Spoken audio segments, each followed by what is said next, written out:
সাধারণত সরকারি কিংবা সরকারের বাইরে যারা থাকেন তাদের প্রত্যেকেরই বাজেট নিয়ে আলাদা পর্যবেক্ষণ, মতামত কিংবা নিজস্ব একটা ধারণা থাকে।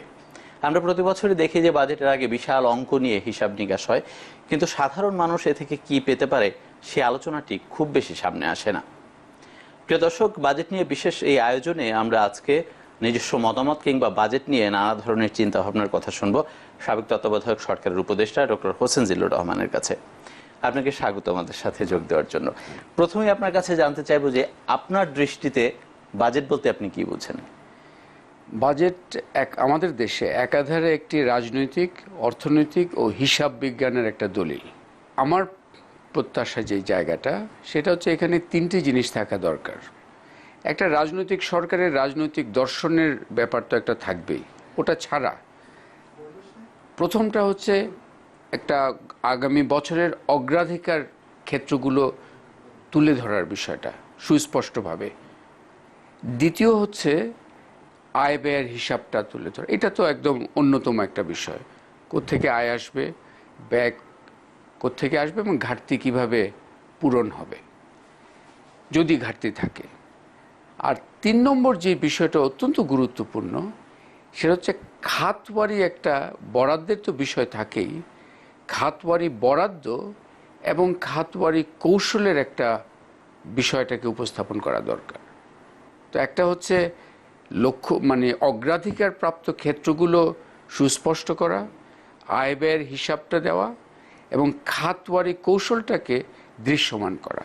আপনি রাজনীতির বিষয়টা আনছিলেন। আমরা প্রতি বছরই দেখেছি যে রাজনৈতিক সরকার যখন বাজেট দেন, আমরা এর আগে অরাজনৈতিক সরকারের পক্ষ থেকেও বাজেট দেওয়া দেখেছি। দুইটা বাজেটের মধ্যে কোনো গুণগত পার্থক্য থাকে কিনা? আপনি তো কাজ করেছেন একসময় সরাসরি সরকারি জায়গায় থেকে, আপনার দৃষ্টিতে কি ধরা পড়েছে? না, আই থিঙ্ক রাজনৈতিক অরাজনৈতিক সরকার এই বাজেট বিষয়ে এখানে পার্থক্য ওইভাবে থাকার কথা নয়। হয়তো প্রারম্ভিক যে বক্তব্য থাকে, উন্নয়ন দর্শন ইত্যাদি, সেখানে কিছু ভিন্নতা থাকতে পারে, কিন্তু সেখানেও আসলে বাংলাদেশে সব ধরনের সরকার, দলীয় সরকার, অরাজনৈতিক সরকার, সব ধরনের সরকার মোটামুটি উন্নয়ন দর্শন কিন্তু কাছাকাছি। অনেক দেশ আছে যে একেবারে বিপরীতমুখী উন্নয়ন দর্শন আছে, আমাদের দেশে কিন্তু ওই জায়গায় তেমন তফাৎ নেই। সেই জন্য রাজনৈতিক অরাজনৈতিক সরকারের মধ্যে এই উন্নয়ন দর্শনের ভিন্নতা নেই। বিভিন্ন সরকারের মধ্যে যেখানে ভিন্নতা থাকতে পারে যে খাতগুলো কোনটা বেশি কোথায় অগ্রাধিকার পাচ্ছে এবং সুশৃঙ্খল অর্থনৈতিক শৃঙ্খলার বিষয়ে কতটুকু যত্নবান কোন সরকার, এই সব জায়গায় ভিন্নতা থাকতে পারে। যেমন ঘাটতির বিষয়টা, যে আমরা যেটা জানি যে একটা লক্ষ্যমাত্রা বিশ্বব্যাপী আছে যে জিডিপির 5% নিচে ঘাটতি রাখাটা অর্থনৈতিক শৃঙ্খলার জন্য একটা জরুরি। এখন এমন ধরনের সরকার হতে পারে যারা এই শৃঙ্খলাটাকে আর মানলেন না, 10% নিয়ে গেলেন। এটা রাজনৈতিক অরাজনৈতিক বিষয় না, মানে অর্থনৈতিক শৃঙ্খলার প্রতি যত্নবান কিনা, এইখানে হচ্ছে ভিন্নতা। আমরা একটা বিষয় প্রতি বছরই দেখি, বিশেষ করে গত 5টা বাজেট যদি আমরা আলাদাভাবে পর্যবেক্ষণ করে দেখব যে প্রতি বছরই আকার ছাড়িয়ে যাওয়ার, অর্থাৎ নতুন নতুন আকারের রেকর্ড করার একটা প্রবণতা আছে। আমরা 3 লাখ কোটি টাকা ছাড়ালাম, এবার 4 লাখ কোটি টাকা ছাড়াচ্ছি। এই অঙ্ক ছাড়ানোর মধ্যে আসলে আলাদা কোনো আমি বলবো যে এখানে গর্ব করার মতো কিছু থাকে কিনা কারো পক্ষে? অঙ্কের ছাড়ার বিষয়টা আসলে সমাজতত্ত্বের একটা বিষয় আমার দৃষ্টিকোণে, এটা অর্থনীতির বিষয় অত নয়। সমাজতত্ত্ব এরকম যে বড় আকারের বাজেটটা জনমনে একটা ধারণা প্রতিষ্ঠা করার জন্য চেষ্টা করা হয় যে আমরা বড় ধরনের কাজ করছি। আপনি দেখবেন যে 2012 পর থেকে আমরা যে বাজেট এখন আসবে এটা হচ্ছে প্রস্তাবিত বাজেট। অর্জিত বাজেট হচ্ছে যেটা শেষে পাশ করা হয়, সংশোধন করে যেটা সংশোধন করা হয়, চূড়ান্ত সংশোধিত বাজেট। এবং এই প্রস্তাবিত বাজেট এবং অর্জিত বাজেটের মধ্যে ফারাকটা কিন্তু বেড়ে যাচ্ছে। তার মানে যত বড় প্রস্তাব হয় পুরোটা অর্জিত হয় না। তারপরে ওই যে সমাজতত্ত্ব বললাম এই জন্য যে একটা আকাঙ্ক্ষার প্রস্তাব করা হয়, তারপরে আয় ব্যয়ের বাস্তবতায় যতটুকু কমানো দরকার সেটা কমে আসে। তো এই যে বাড়ার বিষয়টা, এটা এক ধরনের বলা যায় যে স্বাভাবিক সমাজতাত্ত্বিক একটা বিষয়, কিন্তু এটা সমস্যার জায়গা হয়ে যেত যদি আয়ের ক্ষেত্র না থাকলেও ওই ঘাটতির বিষয়ে শৃঙ্খলা না মেনে পুরোটা আমি করেই ফেলবো এই মানসিকতার দিকে যেতেন। আমরা যেটা দেখছি যে ওই জায়গায় এক ধরনের রাশ টেনে ধরার প্রবণতা আছে। আমরা দেখেছি যে সরকারের পক্ষ থেকে একটা ব্যাখ্যা দেওয়া হয় যে বাজেটের আকার বড়, তার মানে আমি প্রতি বছর মাথাপিছু একজন মানুষের পিছনে বেশি খরচ করতে পেরেছি বা পারবো। কিন্তু আমরা এটাও দেখি যে বাজেট যত বড়ই হোক না কেন, ঠিক তত বড় আকারে আনুপাতিক হারে সাধারণ মানুষের উপরে কিন্তু করের বোঝাটাও প্রতি বছরই বাড়ে। তো আমার একদিকে বেশি ব্যয় করা হবে বলে আমার উপর প্রতিশ্রুতি দেওয়া হচ্ছে, সেটা হচ্ছে কি হচ্ছে না পরের বিষয়, কিন্তু আবার আয় বাড়ানোর জন্য আমার উপর এই করের বোঝা চাপানো হচ্ছে। এটা কতটা যৌক্তিকপূর্ণ হয় আপনার কাছে? না, এখানে তো সেই জন্য আমি বলছি যে আকার বাড়ানো শুধুমাত্র রাজনৈতিক একটা আকাঙ্ক্ষা প্রতিষ্ঠা করার জন্য যদি করা হয় সেটা সঠিক নয়। এই যে আপনি বললেন যে আকার বাড়াতে হলে আয়ও তো বাড়াতে হবে, সে আয় কোত্থেকে আসবে? সেটা যদি করের বোঝাটাই বাড়ানোর মাধ্যমে হয় তাহলে তো সাধারণ মানুষের উপরে বোঝাটা বাড়লো। তো এখানে একটা বিষয় থাকে যে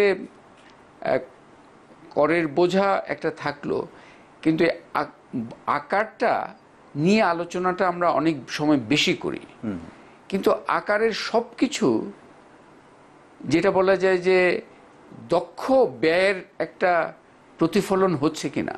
আমরা শত শত নতুন প্রকল্প নিলাম, অযৌক্তিক প্রকল্প ব্যয় ভরা প্রকল্প তালিকা তৈরি করলাম, তাহলে আকারটা বড় হলো কিন্তু বাজেট দক্ষ হলো না, করের বোঝাটা বাড়লো। এই সব জায়গায় অ্যাকচুয়ালি আমাদের নজর দেওয়াটা খুব বড়। আকার একটা বিষয়, দক্ষ ব্যয় একটা বিষয়, আবার করের বোঝা জনগণের উপর অযৌক্তিকভাবে যেন না বাড়ে সেটাও একটা বিষয়।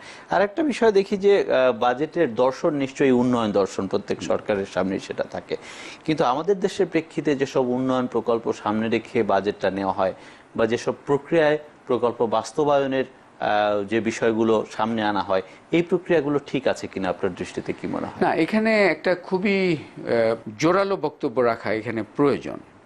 সেটা হচ্ছে যে এই যে দর্শনের ব্যাপার আপনি যেটা বললেন, বেশ কিছু বছর ধরে আমি যেটা দেখছি যে দর্শনের ব্যাপারটা একটা প্রারম্ভিক চ্যাপ্টারে যত আলংকরিকভাবে উপস্থাপন করা হয় যে এই সুন্দর সুন্দর কথা অ্যাকচুয়ালি এসডিজির সাথে মিলিয়ে ইত্যাদি ইত্যাদি, কিন্তু এই দর্শনটা আবার খাতওয়ারি কৌশলের মধ্যেও প্রতিফলিত হতে হবে।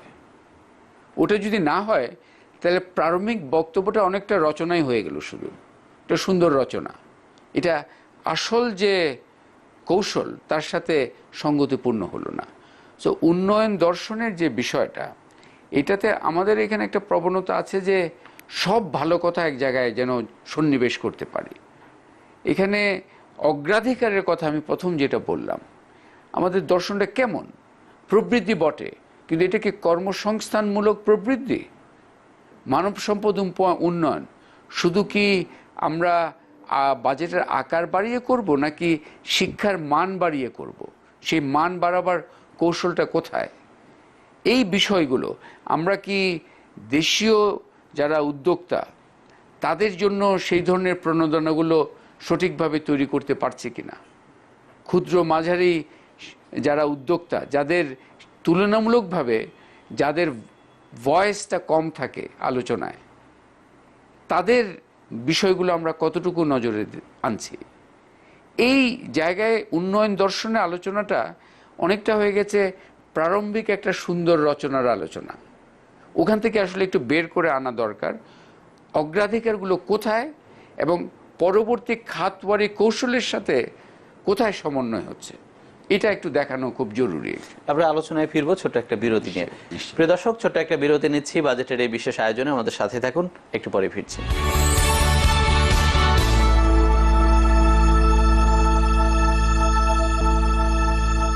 দর্শক, আরো একবার স্বাগত জানাচ্ছি। আপনারা দেখছেন বাজেট নিয়ে আমাদের বিশেষ আয়োজন, সাথে আছেন ডক্টর হোসেন জিল্লুর রহমান, সাবেক তত্ত্বাবধায়ক সরকারের উপদেষ্টা। ডক্টর হোসেন জিল্লুর রহমান, আমরা আলোচনায় যেখান থেকে ফিরছিলাম যে অগ্রাধিকার ভিত্তিক খাতগুলো আসলে কি হওয়া উচিত সে বিষয়টা আপনি বলছিলেন।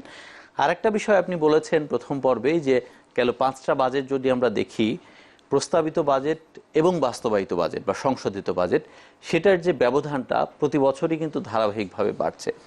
তার মানে কি আমরা বাজেটে যে বাস্তবায়ন সক্ষমতা বা দক্ষতা সেটা নিশ্চিত না করে শুধু লোক দেখানোর জন্য আমরা আকার বাড়িয়ে যাচ্ছি কিনা? আপনার বক্তব্যের সাথে কিছুটা একমত হতেই হয় যে আকার বাড়ানোর প্রবণতাটা যত প্রবলভাবে কাজ করে, ব্যয় দক্ষতা বাড়ানোর মনোযোগটা সেইভাবে বাড়ছে না অ্যাকচুয়ালি, এবং সেটা সংশোধিত এবং প্রস্তাবিত বাজেটের ফারাকের মধ্যেই আমরা দেখতে পাই।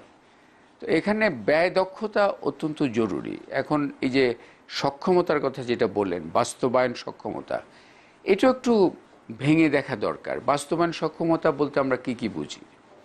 এটার মধ্যে কিন্তু একটা হচ্ছে যে পর্যাপ্ত জনবল একটা বিষয়, যে প্রকল্প আছে, প্রকল্প পরিচালনার জন্য সঠিক সংখ্যক লোক আছে কিনা। যেমন কালকে স্বাস্থ্যমন্ত্রীর সাথে একটা আলোচনা করছিলাম, স্বাস্থ্য খাতের যে অগ্রাধিকারগুলো চিহ্নিত সেগুলো বাস্তবায়ন করতে গেলে ওনাদের আরও অনেক সংখ্যক ডাক্তার এবং নার্স নিয়োগ দেওয়া প্রয়োজন, কিন্তু সেটা আটকে আছে। তো এই যদি পর্যাপ্ত জনবল যদি না থাকে তাহলে তো বাস্তবায়নও ঘাটতি হবে, যে কোনো প্রকল্পে যে কোনো। তো পর্যাপ্ত জনবল এটা একটা দিক বাস্তবায়ন সক্ষমতার। 2 নম্বর হচ্ছে প্রক্রিয়ার সক্ষমতা। এখানে কিন্তু হচ্ছে সবচেয়ে বড় সমস্যা। এক মন্ত্রণালয় থেকে আরেক মন্ত্রণালয়ে গেল, বিশেষ করে জনপ্রশাসন এবং অর্থ মন্ত্রণালয় তো আছেই, এবং যেই বাস্তবায়নকারী যে মন্ত্রণালয়, এবং তাদের মধ্যেও আবার আভ্যন্তরীণ বিভিন্ন স্তর আছে। এই প্রক্রিয়া সক্ষমতা কিন্তু অত্যন্ত জরুরি। এইখানে হচ্ছে সবচেয়ে বড় সমস্যা, কারণ আমাদের সময় ক্ষেপণের এমন একটা, আমাদের বলা যায় যে মজ্জাগত একটা আমলাতান্ত্রিক ঐতিহ্য দাঁড়িয়ে আছে যে সময়ের দিকে নজর নেই। আপনি যদি বার্ষিক উন্নয়ন কর্মসূচির বাস্তবায়নের প্রক্রিয়াটা দেখেন, প্রতিবারই তো এটা নিয়ে অনেক হইচই হয় যে 6 মাস 9 মাস চলে গেছে কিন্তু বাস্তবায়ন হচ্ছে হয়তো 30-40%।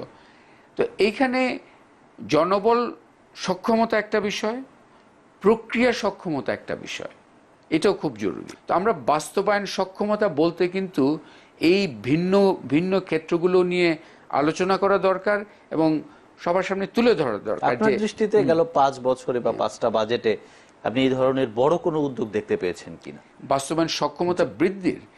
এইখানে অ্যাকচুয়ালি সবচেয়ে বড় দুর্বলতা দেখি যে জনবল বৃদ্ধির এক ধরনের চেষ্টা আছে এক এক জায়গায়, কিন্তু এটাও অসম্পূর্ণ এবং অসমাপ্ত। কিছু জায়গায় হয়তো বেশি আছে যেখানে দরকার নেই, কিছু জায়গায় কম আছে। কিন্তু নতুন যেই সমস্যাগুলো দেখতে পাচ্ছি, যে প্রকল্প নির্বাচন এবং যৌক্তিক প্রকল্প ব্যয় এবং তার বিন্যাস, এইখানে কিন্তু বড় ধরনের অনেক সমস্যা দেখতে পাচ্ছি। এটা কি আপনি বলবেন যে রাজনৈতিক প্রবণতাটাকে সামনে রেখে এই ধরনের প্রকল্প দেওয়া হচ্ছে, এরকম কিছু? এটা একটা দিক আছে রাজনৈতিক, এটা থাকতেই পারে, যেটা বলা যায় যে পপুলিস্ট অ্যাকচুয়ালি জনরঞ্জন মুখী অনেক প্রকল্প নেওয়া হয়। সেটা আমরা এখন তার মধ্যেও থাকতে পারে যে একজন অর্থনীতিবিদ মনে করতে পারেন যে না, প্রযুক্তি ব্যয় করলে বেশি হতো। রাজনৈতিক নেতা মনে করতে পারেন যে না, কেন আমি যদি নিরাপত্তা জাল কর্মসূচি আর একটু বেশি দিক, ক্ষতি কি? এইখানে কিন্তু আমার কোনো বলার কিছু নাই, বিকজ এক একজন অগ্রাধিকার এক এক ধরনের। আমরা আরো একটু বিষয় আলোচনা করি যে প্রতি বছর বাজেটে যে খাতওয়ারি বরাদ্দ আমরা দেখি, আমরা বলি যে আমাদের যে চাহিদা দেশের প্রেক্ষিতে, অর্থনীতির প্রেক্ষিতে, সে চাহিদা অনুযায়ী আমরা যোগাযোগ অবকাঠামো খাত বা শিক্ষা স্বাস্থ্য খাতে যে বরাদ্দটা দেখে আসছি, শিক্ষা স্বাস্থ্যের কথা যদি আমরা বলি, প্রতি বছর কিন্তু বরাদ্দ আমরা ওই মানে বাড়াতে পারছি না। এখন আপনার দৃষ্টিতে এটা কি চাহিদা অনুযায়ী আমরা দিতে পারছি, নাকি বাড়ানোর বা না বাড়ানোর পেছনে আমাদের অন্য কোনো যুক্তি যেগুলো দেখানো হয় সেটা ঠিক আছে? এখানে অবশ্য একটা অবকাঠামোর দিকে একটু বেশি নজর দেওয়ার একটা প্রবণতা বর্তমানে কাজ করছে। আমি মনে করি যে শিক্ষা স্বাস্থ্যের দিকে আরও নজর দেওয়া অত্যন্ত জরুরি। এখানে আমরা পর্যাপ্ত দিচ্ছি না। তবে এখানে আরও একটা কথা বলার আছে যে শিক্ষা এবং স্বাস্থ্য মন্ত্রণালয়েরও কিন্তু দায়িত্ব এখানে আছে, যে বরাদ্দ যে দিবেন অর্থ মন্ত্রণালয় থেকে, সেই বরাদ্দ দেওয়ার জন্য গ্রহণযোগ্য প্রকল্পগুলো কিন্তু তাদেরকে তৈরি করে নিয়ে আসতে হবে, যেটার ভিত্তিতে বলা যেতে পারে যে হ্যাঁ এখানে দেওয়া প্রয়োজন। বরাদ্দ বৃদ্ধি একটা বিষয়, কিন্তু ওইখানে আলোচনা থেমে থাকলে হবে না। কোন প্রকল্পগুলো, আর সবচেয়ে বড় হচ্ছে যে এই বরাদ্দ ব্যয়ের কৌশলগুলো কেমন, সেটা একটা আমাদেরকে অবশ্যই সামনে রাখতে হবে। আপনি দীর্ঘদিন ধরে স্বাস্থ্য খাত নিয়ে অনেক বড় বড় কাজ করেছেন। আমরা দেখি যে স্বাস্থ্য খাতে আমরা নিজেরা যে পরিমাণ ব্যয় করি, বাইরে থেকেও অনেক প্রকল্প সাহায্য আমাদের স্বাস্থ্য খাতে ব্যয় হয়, কিন্তু সাথে সাথে এটাও সমানতালে উচ্চারিত হয় যে প্রকল্প ব্যয়ের মধ্যে আমাদের নানা রকম অনিয়ম দুর্নীতি প্রতিনিয়তই সামনে চলে আসে। এই অনিয়ম দুর্নীতি সামনে আসার বা হওয়ার কারণটা কি? এখানে কি প্রকল্প বাস্তবায়নের ক্ষেত্রে আমাদের নিজেদের বোঝার কোনো দুর্বলতা থাকে, নাকি প্রবণতাটাই আমাদের নেতিবাচক থাকে? না, এই দুর্নীতি অনিয়মের একটা বিষয় হচ্ছে যে আমি যেটা বললাম, অযৌক্তিক প্রকল্প ব্যয়, মাথাভারী প্রশাসন, এগুলো একটা থাকে। আর আরেকটা হচ্ছে যে এখানে মনিটরিং বা যে নজরদারির জবাবদিহিতার জায়গাগুলো অত্যন্ত দুর্বল, যার ফলে আমি ঠিকমতো করছি না, বেশি খরচ করে ফেলেছি, সময় মতো খরচ করছি না, কিন্তু কেউ বলার নেই, কোথাও কিছু কারো বলার নেই। এবং অনেক সময় কেউ যে কিছু বলবে তার জন্য যে তথ্য প্রয়োজন, সেই তথ্যটাও নাই অ্যাকচুয়ালি।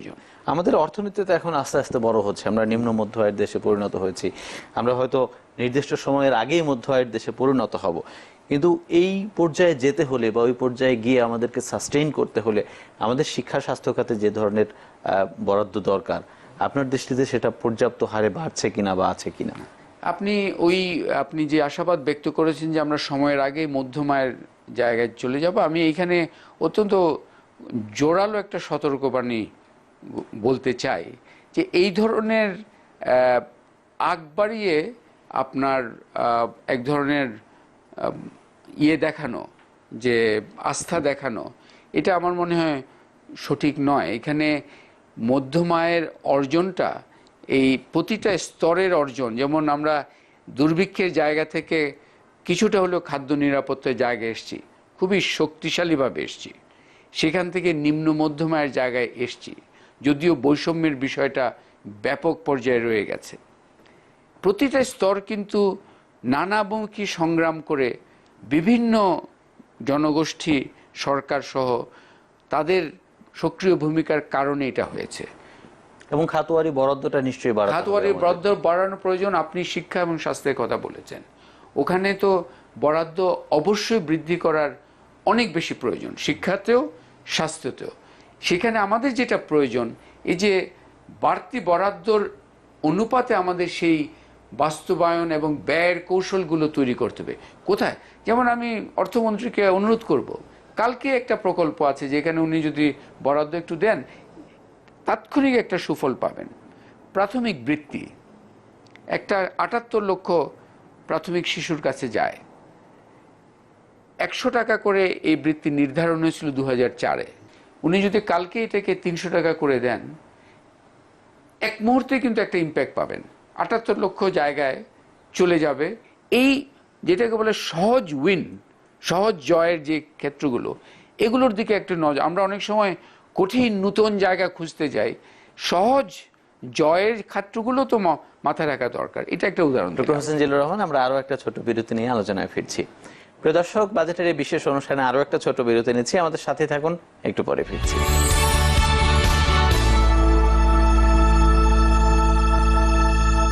দর্শক, আরো একবার স্বাগত জানাচ্ছি। আপনারা দেখছেন বাজেট নিয়ে বিশেষ আয়োজন, সাথে আছেন ডক্টর হোসেন জিল্লুর রহমান, সাবেক তত্ত্বাবধায়ক সরকারের শিক্ষা ও বাণিজ্য উপদেষ্টা। আপনাকে আরো একবার স্বাগত জানাচ্ছি। আমরা এবারের বাজেটের বেশ কয়েকটা দিক কিন্তু সামনে দেখছি, যে আমরা এসডিজি, যেটা টেকসই উন্নয়ন লক্ষ্যমাত্রা সই করার পর প্রথম পূর্ণাঙ্গ বাজেট হতে যাচ্ছে একটি। আরেকটা বিষয় হচ্ছে যে এইবারের বাজেটে আমরা আয় বাড়ানোর ক্ষেত্রে একটা নতুন আইন চালু করতে যাচ্ছি, যেটা সরকার এরই মধ্যে ঘোষণা দিয়েছেন, এবং সেটা নিয়ে ব্যবসায়ীদের সাথে নানা রকম মতভেদও আছে। সেই আলোচনায় যাব, তার আগে আরেকটু জানতে চাই যে আমাদের সামাজিক নিরাপত্তা খাত, আপনি দীর্ঘদিন এই ক্ষেত্রে কাজ করেছেন, সামাজিক নিরাপত্তা খাতের বরাদ্দ নিয়ে বা বরাদ্দটা আমাদের এখানে যে পরিমাণ আছে সেটা পর্যাপ্ত আছে কিনা। আরেকটা ব্যাপার হচ্ছে পিপিআরসি থেকে সম্প্রতি এই বিষয়টা নিয়ে খুব জোরালোভাবে আলোচনা হচ্ছে যে নগর দারিদ্র্য ইস্যুটা, এইটা যদি সুস্পষ্টভাবে বা সুনির্দিষ্ট লক্ষ্যর মাধ্যমে বাস্তবায়ন বা সমাধান করা না যায়, সেটা একটা বড় সংকট ভবিষ্যতে তৈরি করতে পারে। এটা নিয়ে আপনার পর্যবেক্ষণ জানতে চাচ্ছি। না, আমরা যেটা সামাজিক নিরাপত্তা কর্মসূচির বরাদ্দটা আছে আমাদের বাংলাদেশ যে অর্থনৈতিক অবস্থায় আছে সেই তুলনায় আমরা কম করছি না, অনেক কিছু করার চেষ্টা করছি।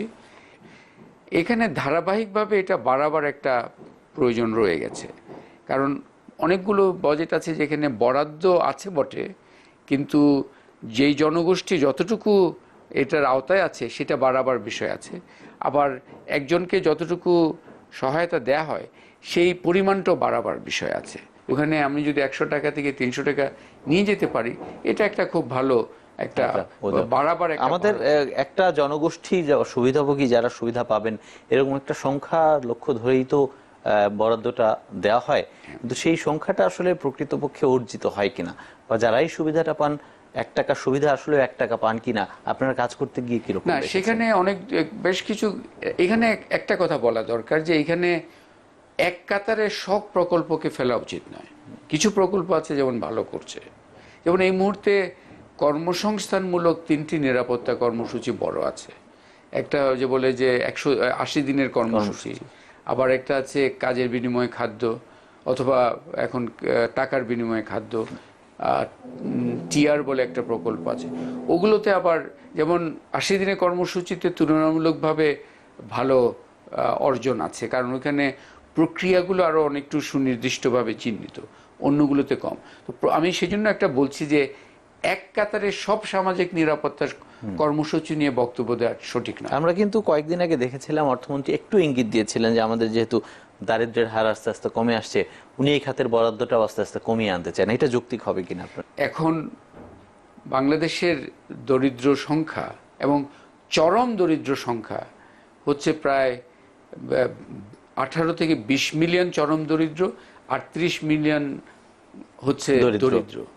তো এইগুলো কি কম সংখ্যক মানুষ হিসেবে চিন্তা করা যায়? কোনো দেশের চেয়েও অনেক দেশের সাইজে।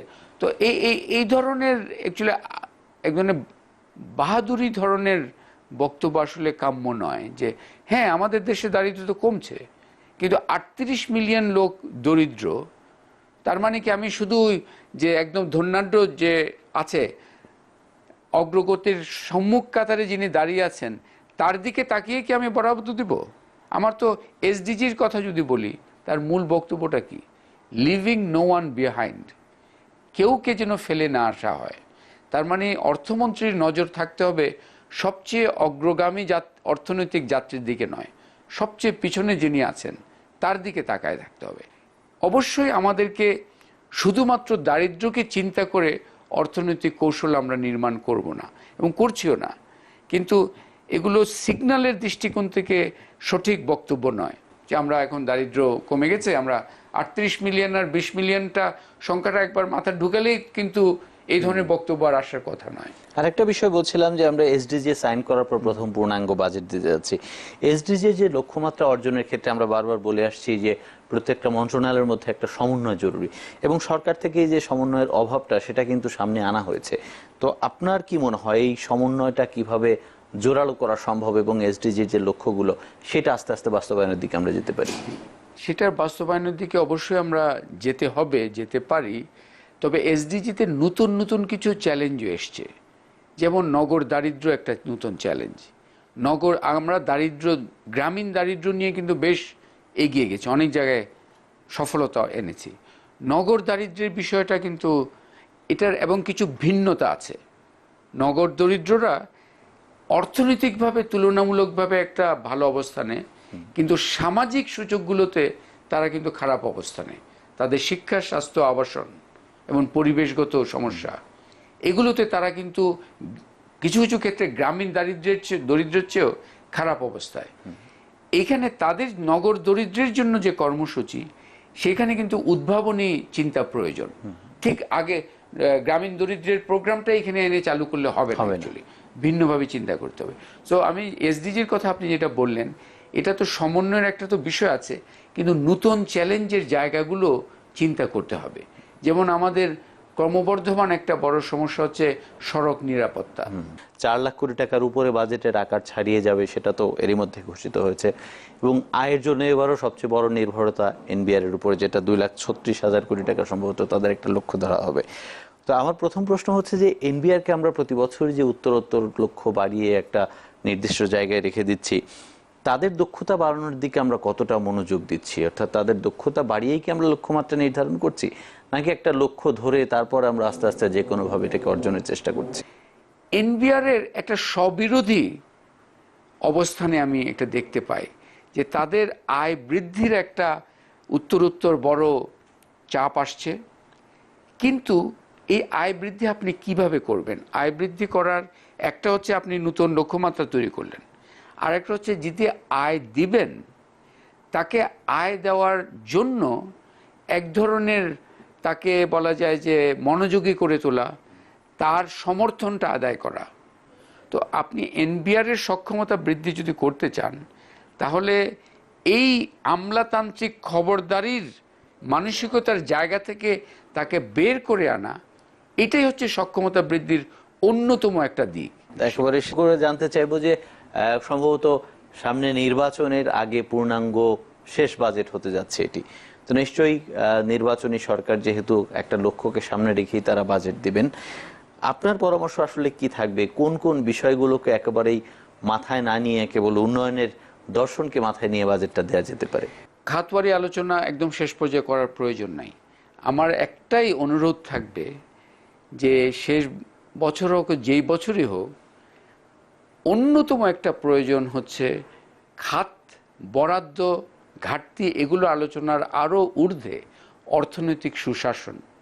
কোনোটাই এই বরাদ্দ বলেন, খাতের কথা বলেন, কোনোটাই নিশ্চিত হবে না অর্থনৈতিক সুশাসন যদি নিশ্চিত না হয়। অর্থনৈতিক সুশাসন একটা বায়বীয় ধারণা নয়, এটা কিন্তু অর্জিত হবে সুনির্দিষ্ট। এবং সবচেয়ে বড় একটা সাম্প্রতিক সময়ে এই বিষয়ে আমরা ধাক্কা খেয়েছি, যে ব্যাংকিং আইনের যে একটা পরিবর্তন হতে যাচ্ছে, এটা তো বড় ধরনের একটা উল্টো সিগন্যাল দিচ্ছে। আমরা মধ্যমায়ের দেশ বটে, নিম্ন মধ্যমায়, সে হচ্ছে গড় আয়ের ভিত্তিতে। ঢাকা শহরে কয়জন সেই গড় আয়ের কাছাকাছি? নাকি এমন আমাদের পিপিআরসির পরিসংখ্যান দেখাচ্ছে ঢাকা শহরের 6% পরিবার ঢাকার 40% আয়ের অধিকারী, এবং নিম্ন 58% পরিবার 21% পরিবারের আয়ের অধিকারী। তো গড়ের পরিসংখ্যানের ঊর্ধ্বে কিন্তু আলোচনাটাও নিয়ে যেতে হবে। তখন সবচেয়ে নিচের 40% জনগোষ্ঠীর অবস্থান কি, সেটাকে মাথায় রেখেও অর্থমন্ত্রীর আলোচনা করা প্রয়োজন। ডক্টর হোসেন জিল্লুর রহমান, আমরাও আশা করব যে এবারের বাজেটে সরকার এই বিষয়গুলোকে মাথায় রাখবে, এবং একই সাথে এই বাজেটটা যাতে 16 কোটি মানুষের বাজেট হয়ে ওঠে সেটাও আমরা প্রত্যাশা করব। প্রিয় দর্শক, এর সাথে শেষ করছি আজকের মতো। ভালো থাকুন সবাই, দেখা হবে আগামীতে নতুন কোনো বিষয়, নতুন কোনো অতিথির সাথে। সবাইকে ধন্যবাদ।